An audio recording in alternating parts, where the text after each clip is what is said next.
क्या आपको पता है कि जो G20 का समिट इंडिया में हुआ, वो अब G20 नहीं रहा।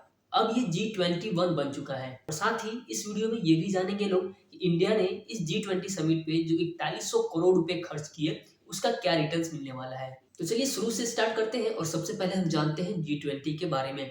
G20 बेसिकली एक ग्रुप्स ऑफ कंट्रीज है जिसमें कि 19 कंट्रीज आते हैं और एक यूरोपियन यूनियन आता है। इसको बनाने से पहले G7 से इंस्पिरेशन ली गई, जिसमें कि डेवलप नेशन आते थे। और इस G20 में डेवलप नेशन के साथ साथ डेवलपिंग नेशन को भी शामिल किया गया।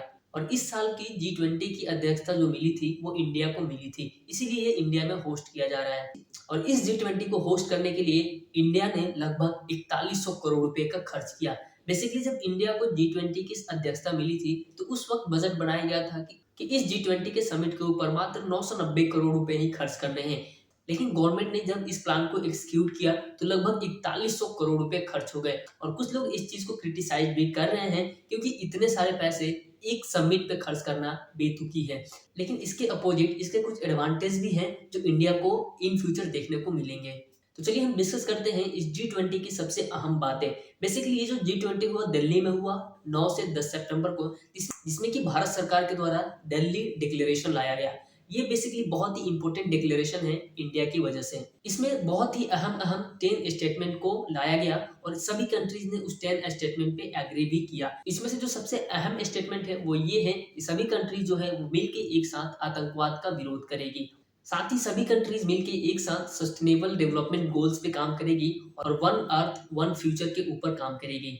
साथ ही क्रिप्टो करेंसी के ऊपर एक ग्लोबल पॉलिसीज बनाई जाएगी जिसे कि सभी कंट्रीज मानेगी। इसके अलावा भारत के भी कुछ अहम कदम थे जो कि इस G20 को बहुत ही यादगार बनाएंगे, क्योंकि इस G20 में भारत ने एक नए सदस्य को बल्कि एक यूनियन को ही इनवाइट किया G20 का परमानेंट मेंबर बनने के लिए। और इस इनविटेशन को सभी कंट्रीज ने G20 के जितने भी सदस्य देश हैं उसने स्वीकार किया। और अब जो ये G20 है वो नेक्स्ट ईयर से G21 हो जाएगा। जी हाँ, पहले G20 में 19 कंट्रीज और यूरोपियन यूनियन ही शामिल थे, लेकिन अब 19 कंट्रीज प्लस 2 यूनियन यानी एक यूरोपियन यूनियन और एक दूसरा अफ्रीकन यूनियन भी शामिल हो चुका है। साथ ही इस जो G20 की सबसे इंपॉर्टेंट बात ये है कि इंडिया ने यहाँ पे एक अलायंस लॉन्च किया है जो कि होगा बायोफ्यूल के ऊपर। जैसे कि इंडिया का सोलर अलायंस है, वैसे ही ये सस्टेनेबल डेवलपमेंट के लिए बायोफ्यूल के ऊपर एक अलायंस होगा जिसको लीड करेगा इंडिया।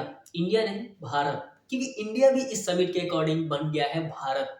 जितनी भी जगहों पे इंडिया को रिप्रेजेंट करना था वहां पे इंडिया के बदले भारत का नाम यूज किया गया। और बहुत लोग इसका विरोध भी कर रहे हैं और बहुत लोग इसका सपोर्ट भी कर रहे हैं। लेकिन ये भी देखना इंटरेस्टिंग होगा कि क्या इंडिया भारत बन पाता है कि नहीं। कि इस इवेंट के जरिए भारत की छवि को इंटरनेशनल लेवल पर ले जाया गया है और भारत का एक अच्छा रेपुटेशन बनाया गया है।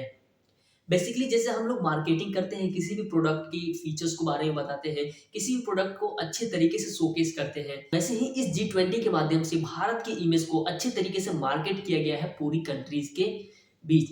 लेकिन इस G20 में कुछ ऐसी भी चीजें हुई जो कि अगर नहीं होती तो ये G20 और भी अच्छा तरीके से हो पाता। वो ये है कि इस G20 के समिट में रसिया के राष्ट्रपति व्लादिमीर पुतिन शामिल नहीं हो पाए। जबकि अगर हम बात करें रसिया और इंडिया के रिलेशनशिप की तो वो बहुत ही एक अच्छा और मजबूत फ्रेंडशिप है रसिया और इंडिया के बीच। तो अगर रसिया इसमें शरीक करता इस G20 के इवेंट में तो बहुत ही अच्छी चीजें हो पाती। साथ ही अगर इस G20 में चाइना के राष्ट्रपति भी आते तो वो भी इंडिया के लिए एक अच्छा संकेत होता। जो चाइना की डिप्लोमेसी है उसके ऊपर इंडिया अपनी राय भी रख पाता और अपनी बातों को भी रख पाता, क्योंकि चाइना ने फिलहाल ही में एक मैप जारी किया था जिसमें अरुणाचल प्रदेश को चाइना का पार्ट बताया गया था। तो वो चीजें वहां पे क्रिटिसिज्म चाइना को झेलनी पड़ती। लेकिन फिर भी देखना यह है कि लॉन्ग टर्म में इंडिया को और क्या क्या बेनिफिट्स होते हैं इस G20 इवेंट्स के जरिए।